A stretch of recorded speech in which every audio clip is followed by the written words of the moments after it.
প্রেসিডেন্সির রেজিস্ট্রার বদলি হবেন, অথচ আগেভাগে তারাই জানতে পারলেন না। তাই সদ্য প্রাক্তন রেজিস্ট্রারকে বিশ্ববিদ্যালয়ে ফেরানোর দাবিতে সকাল থেকেই সরগরম প্রেসিডেন্সি।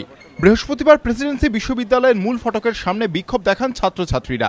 উপাচার্য বিশ্ববিদ্যালয়ে ঢুকতে গেলে তাকে ঘিরেও চলে বিক্ষোভ স্লোগান।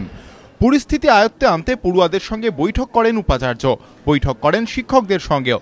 এরপর প্রেসিডেন্সির উপাচার্য অনুরাধা লোহিয়া জানান, বদলি হওয়া রেজিস্ট্রারকে ফিরিয়ে আনার এখতিয়ার তার নেই, তবে পড়ুয়াদের বক্তব্য তিনি সরকারকে জানাবেন।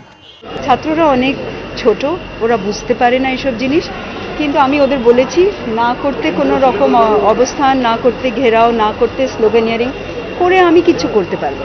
কিন্তু একটা র্যাশনালভাবে যদি আমরা গিয়ে কথা বলি, তাহলে যদি গভর্নমেন্ট আমাদেরকে কোনো উপায় দিতে পারে বা না দিতে পারে বা কেন করেছে সেটা বলতে পারে, আমি সেটা ফেরত নিয়ে আসবো। তবে উপাচার্য নিজের অসহায়তার কথা জানালেও রেজিস্ট্রারকে ফেরানোর দাবিতে অনড় ছাত্রছাত্রীরা।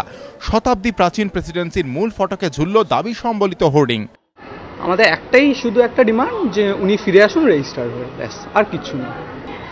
আমাদের রেজিস্ট্রার ছিলেন, আমাদের পড়াতে, ইউনিভার্সিটির জন্য একটা সত্যি অনেক কিছু করে গেছেন আমরা দেখেছি। সে আমি কমেন্ট করার মতো কেউ নই যে উনি কি করেছেন না করেছেন, তাও ওনাকে ফেরত চাই আমাদের ইউনিভার্সিটি। প্রেসিডেন্সির রেজিস্ট্রার পদে প্রবীর দাশগুপ্তর চাকরি পাকা করেছিল বিশ্ববিদ্যালয় কাউন্সিলই। তাহলে কেন তাকে বদলি করল সরকার? প্রশ্ন উঠছে বিশ্ববিদ্যালয়ের আধিকারিককে সরকারের বদলি করার এখতিয়ার নিয়েও। কৃষ্ণেন্দু অধিকারী, এবিপি আনন্দ, কলকাতা।